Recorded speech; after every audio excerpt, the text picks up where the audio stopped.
নিয়োগকর্তাদের mob সন্ত্রাসে সারা দেশের মানুষ ছিল অতিষ্ঠ। এমনকি 2025 সালের 12 জুলাই তারেক রহমান অভিযোগ করেছিলেন মব জাস্টিস এবং এর মাধ্যমে নৈরাজ্য সৃষ্টিকারীদেরকে ইউনূস সরকার প্রশ্রয় দিচ্ছিল।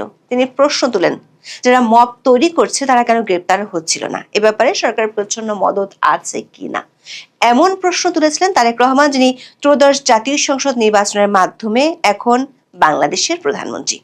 প্রশ্ন উঠেছে, 27 দিন হলো তারেক রহমানের সরকারের বয়স, এই কয়দিনে কি মব সন্ত্রাস কমেছে, কিংবা তার সরকার কি মব সন্ত্রাসীদের বিরুদ্ধে আদৌ কোনো কার্যকর ব্যবস্থা নিতে পারছে? মোটা দাগে বললে, ডক্টর ইউনূসের আমলে যে আইন শৃঙ্খলা পরিস্থিতি প্রস্তর যুগে চলে গিয়েছিল, সেই আইন শৃঙ্খলা পরিস্থিতির উন্নতি কি নতুন সরকার আমলে হয়েছে?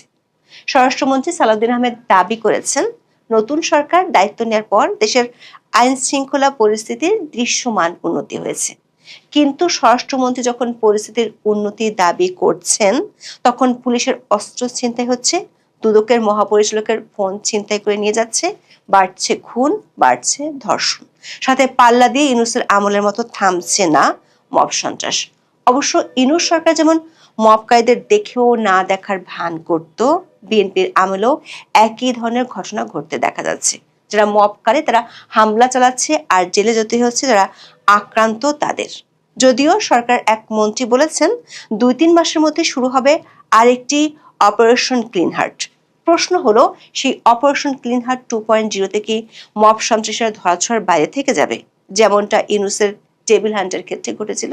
2024 সালের আগস্টে ডক্টর ইউনূস ফ্রান্স থেকে উড়ে এসে মব সন্ত্রাস থামাতে বলেন, কিন্তু কার্যত দেখা গেছে ডক্টর ইউনূসের ভাষায় তার নিয়োগকর্তারাই জড়িত ছিলেন বেশিরভাগ মব সন্ত্রাসী কর্মকাণ্ডে। দর্শক, ডক্টর ইউনূসের 1.5 বছরে মবের হাত থেকে রেহাই পাননি মুক্তিযোদ্ধা, রাজনৈতিক ব্যক্তি, সাবেক প্রধান বিচারপতি, আইনজীবী, সাবেক প্রধান নির্বাচন কমিশনার সহ কেউই। নিরীহ মানুষকে পিটিয়ে হত্যা করা হয়েছে গুজব সৃষ্টি করে। বাউল সম্প্রদায়, ভিন্ন মতাবলম্বী ব্যক্তি কিংবা সাংস্কৃতিক গোষ্ঠী, মুক্তিযোদ্ধাকেও হেনস্থার শিকার হতে হয়েছে। রাজবাড়িতে কবর থেকে লাশ তুলে পুড়িয়ে দেওয়ার মতো নৃশংস ঘটনা ঘটেছে। দেশের বড় দুটি শীর্ষস্থানীয় পত্রিকা অফিসে হামলা, ভাঙচুর, অগ্নিসংযোগের ঘটনায় গণমাধ্যমের নিরাপত্তা ঝুঁকির মুখে পড়েছে। এই মব করেই ভেঙে গুড়িয়ে দেওয়া হয় স্বাধীনতার স্মৃতি বিজড়িত বঙ্গবন্ধুর 32 নম্বর বাড়িটি। এসব মব সরকারের মদতেই হয়েছে। সরকারি প্রতিষ্ঠান থেকে বুলডোজার দেওয়া হয় সন্ত্রাসী কর্মকাণ্ড চালানোর জন্য। অন্তর্বর্তী সরকার মব সন্ত্রাসীদের ধরার বদলে উল্টো যারা মবের শিকার হয়েছিলেন তাদেরকে জেলে পুরে নির্যাতন চালিয়েছে। এমন পরিস্থিতিতে হত্যা, ডাকাতি, চাঁদাবাজি, ধর্ষণ সহ নানা অপরাধমূলক কর্মকাণ্ডে জনজীবন তখন ছিল অতিষ্ঠ। মানবাধিকার সংস্থা আইন ও সালিশ কেন্দ্রের তথ্য মতে গত 2 বছরে গণপিটুনি ও মব সহিংসতার ঘটনায় নিহত ও আহতদের সংখ্যা উদ্বেগজনক হারে বেড়েছে। 2024 সালে মব সহিংসতায় অন্তত 128 জন নিহত হয়, আর 2025 সালে এই সংখ্যা বেড়ে দাঁড়ায় কমপক্ষে 197 জনে। মবের শিকার হয়ে সবচেয়ে বেশি মারা গেছে ঢাকা বিভাগে 57 জন। চরম উদ্বেগজনক পরিস্থিতির মধ্যে গত 17 ফেব্রুয়ারি নির্বাচনের মধ্য দিয়ে নতুন সরকার দায়িত্ব নেয়।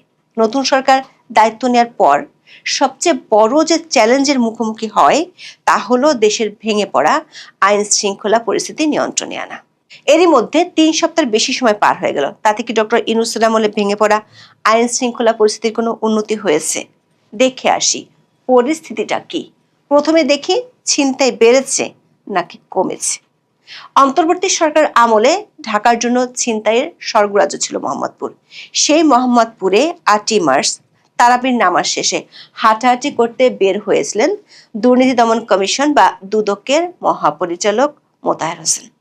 3 ছিনতাইকারী তার 2টো আইফোন, মানিব্যাগ ও হাতঘড়ি ছিনিয়ে নিয়ে গেছে। এ সময় আইফোনের পাসওয়ার্ড জানার জন্য তাকে দেশীয় ধারালো অস্ত্রের উল্টো দিক দিয়ে আঘাত করা হয় এবং বাম চোখে ঘুষি মেরে আহত করা হয়। পরে উপায়ন্তর না দেখে তিনি পাসওয়ার্ড দিতে বাধ্য হন। পুলিশ অবশ্য এই ঘটনায় 2 জনকে গ্রেপ্তার করেছে। তার একদিনের মধ্যে বেশ কিছু ছিনতাইয়ের ঘটনা ঘটেছে। তার মধ্যে সবচেয়ে চাঞ্চল্যকর ঘটনাটি হলো নারায়ণগঞ্জে। 9 মার্চ ভোরে পুলিশের এএসআই লুৎফর রহমান একা মোটরসাইকেল চালিয়ে যাচ্ছিলেন।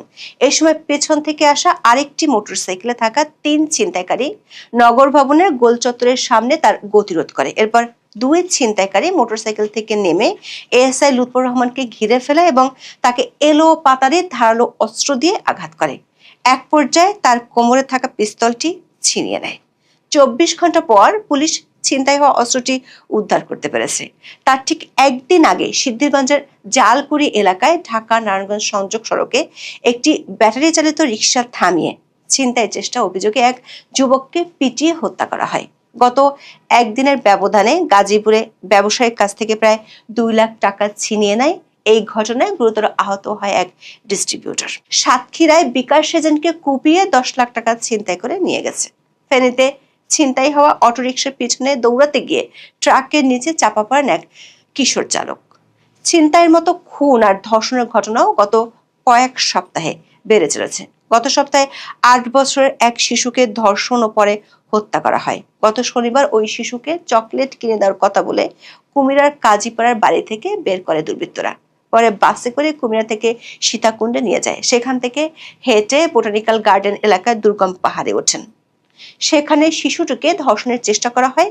এ সময় শিশুটি চিৎকার করে ঘটনাটি জানিয়ে দেওয়ার কথা বললে ধারালো অস্ত্র দিয়ে তার গলা কেটে রেখে পালিয়ে যায় অভিযুক্তরা। রক্তাক্ত অবস্থায় জঙ্গল থেকে হেঁটে বোটানিক্যাল গার্ডেনের নির্মাণাধীন সড়কের কাছে পৌঁছালে শ্রমিকরা তাকে দেখতে পান। পরে তাকে উদ্ধার করে প্রথমে উপজেলা স্বাস্থ্য কমপ্লেক্সে এবং সেখান থেকে চট্টগ্রাম মেডিকেল কলেজ হাসপাতালে পাঠানো হয়। চিকিৎসাধীন অবস্থায় মঙ্গলবার সকালে তার মৃত্যু হয়। এই ঘটনার রেশ কাটতে না কাটতেই লঞ্চের কেবিনে কলেজ ছাত্রী ধর্ষণের শিকার হয়েছে। পরিসংখ্যান বলছে বেড়েছে নৃশংস খুনের ঘটনাও। দর্শক, সাধারণ মানুষের যেটি প্রত্যাশা ছিল সেটি হলো ইউনূসের নিয়োগকর্তাদের মব সন্ত্রাস দমনে তৎপর হবে নতুন সরকার। কিন্তু গত কয়েকদিনের কয়েকটি ঘটনায় দেখা যাচ্ছে ডক্টর ইউনূসের আমলে যে গ্রুপটি মব সন্ত্রাস চালাতো তারা বিএনপি সরকারের আমলেও ঠিক একইভাবে মবের রাজত্ব করছে।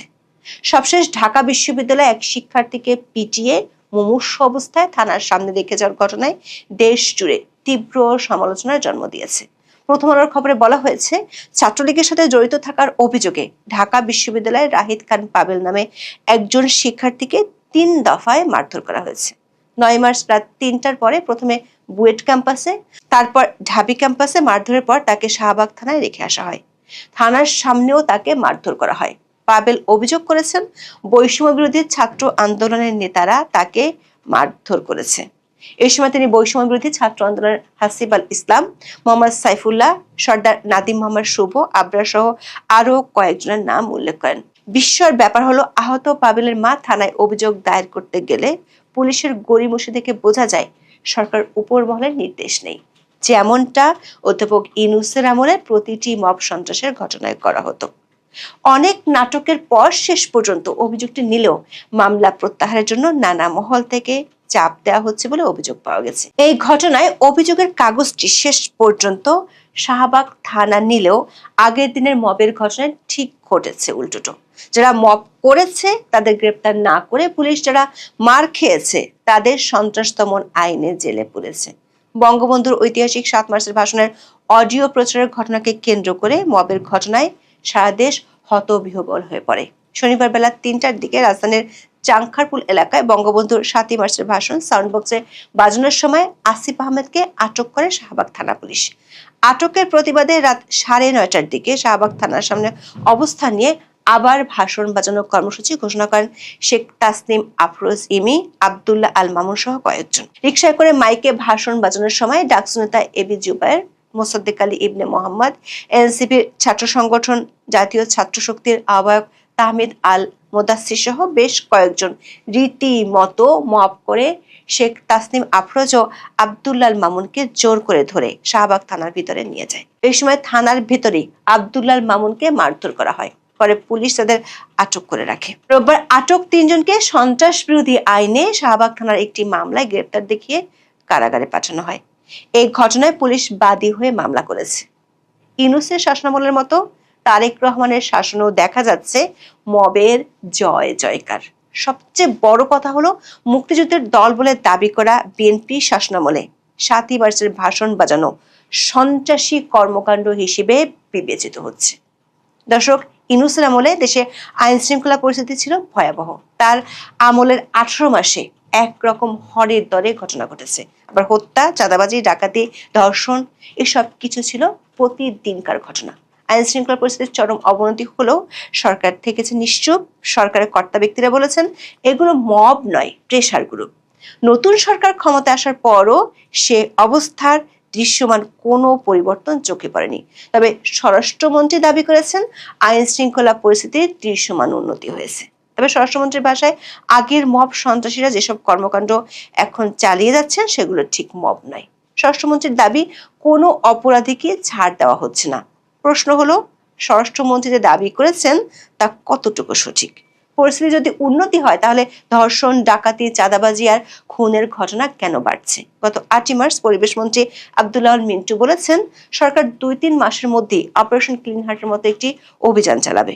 ফেনী জেলা প্রশাসকের সম্মেলন কক্ষে আইন শৃঙ্খলা সভায় প্রধান অতিথির বক্তব্যে আব্দুল্লাহ আল মিন্টু কথা বলেন।